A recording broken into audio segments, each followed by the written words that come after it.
नहीं। नहीं तो इसका असर जो अभी उपचुनाव हो रहा है उसका कहीं ना कहीं 25 पर भी असर रहेगा। बिल्कुल असर पड़ेगा सर, ये तो बात हो रही है। प्रशांत जी के लिए तो बहुत आधा, और तो मान लो पहले से पार्टी बना हुआ है तो वो जैसे कि धर्रे करेगा, लेकिन प्रशांत जी के लिए बहुत ये मायने रखेगा।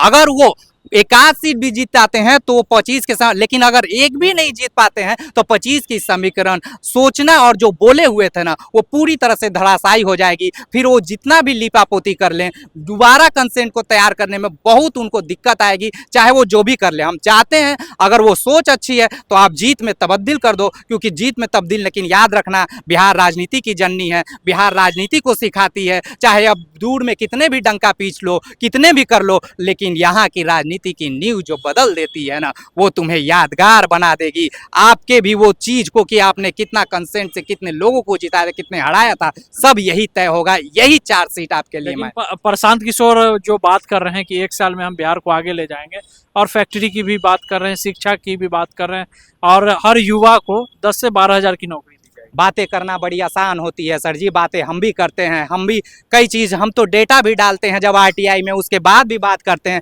बातें करना बड़ी आसान होती है, लेकिन जब कांटों की ताज होती है तो चलाना मुश्किल हो जाता है। ये हर के लिए दिक्कत होता है, इसलिए हम बातों से बड़गलाएंगे। क्योंकि इसके पहले आपने किया क्या? सबसे पहली दिक्कत ये हो गई थी कि जिसने 2 तारीख को उन्होंने किया था, उस समय बाढ़ का दौर था, उन्होंने ये बताया नहीं कि बाढ़ में चले चलते हैं, कुछ मदद करते हैं, लेकिन हम ना आंदोलन न ये करेंगे, हम गद्दी पे आएंगे। उनका कंसेंट है सिर्फ और सिर्फ गद्दी पे आना। और अगर पैसा हम खर्च कर रहे हैं तो याद रखिएगा हम बिजनेसमैन भी हैं, इस बात को याद रखिएगा। अगर हम तुमको पैसा दे रहे हैं तो पैसा लेंगे भी, ये कंसेंट भी एकदम निश्चित है और ये होकर ही रहेगा। हम खर्च कर रहे हैं तो हम कमाएंगे भैया।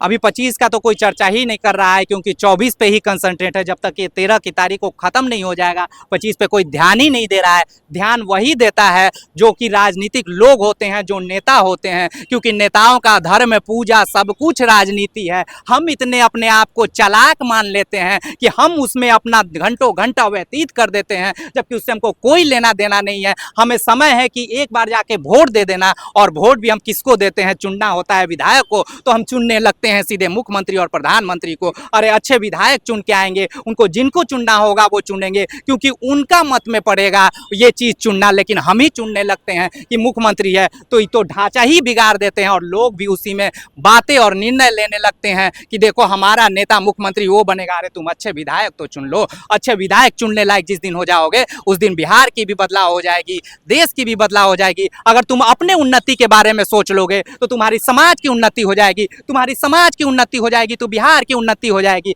और स्वाभाविक है कि अगर बिहार की उन्नति हो जाएगी तो देश की उन्नति हो जाएगी, देश हमारा सबल हो जाएगा, सक्षम हो जाएगा। लेकिन हमें सोचने का समय नहीं है। नेताओं के गुण में बटे हुए हैं, कोई इस जात में, कोई उस जात में, कोई इस धर्म में, कोई उस धर्म में, लेकिन सशक्त करने की जब बात होती है बढ़ जाते हैं धरने में। वही नेता का बेटा विदेश में पढ़ता है और हम सिर्फ देखते रहते हैं कि देखो बेटा पढ़ रहा है। हमारे पैर में हमारे बेटों को चप्पल नहीं है, सरकारी स्कूल में पढ़ रहे हैं जिसमें गुणवत्तापूर्ण शिक्षा आज तक सरकार नहीं दी। 50,000 करोड़ खर्चा हो गए, 5,000 स्कूल का भवन नहीं, 826 किराए पे चल रहे हैं, 53% का ऑलरेडी 4 दीवारी नहीं है, 52% में 1 शौचालय पड़ा हुआ है। 1 अरब 90 करोड़ खर्च हो जाता है और उसमें खेल का मैदान नहीं है। शिक्षा पे ध्यान देने की बात कर रहे हो। अरे तर ये डेटा की हम बात कर रहे हैं, आरटीआई का मेरा डेटा पे हम बात कर रहे हैं। इसके अलावा भी कई आरटीआई पे हम चर्चा कर सकते हैं, लेकिन हमारे पास समय कहाँ है। अगर हम बात कर लेंगे शिक्षा की, आप यहाँ पे हुजूम नहीं लगा पाओगे। अगर हम बात कर लेंगे नाच की, पूरी भीड़ लग जाएगी। कल को दारू बांटने के लिए हम खड़े हो जाएंगे, लाइन में कतारें लग जाएंगी।